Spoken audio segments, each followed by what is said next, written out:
רענן ג'נח במקום הראשון, נילו בריין צמוד אליו, דוד רזניק שהוביל דח אחורה, שגיא בנטל.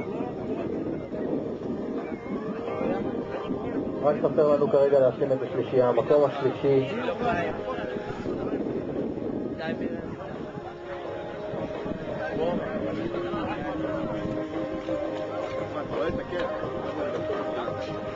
הזמן לשאול, אני שומע פה שאלות מהקהל, מה קרה לרזניק. יוסי, מה קרה לדוד? יכול להיות פאנצ'ר, זה לא ספק יכול לקרות באופני הרים. לרענן ג'נח גבירותיי רבותיי, זה בטח לא מפריע, גם לא לנילו בריין. רענן ג'נח כרגע מציג יכולת נפלאה, נילו בריין ללא ספק מצטיין בקטעים הטכניים.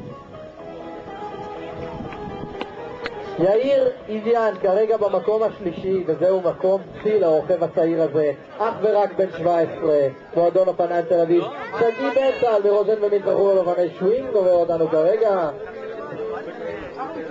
יונתן כהן במקום החמישי, ובמקום השישי משפר בצורה יפהפייה גל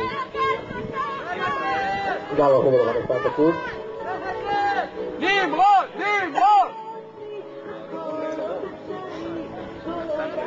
יאיר ללא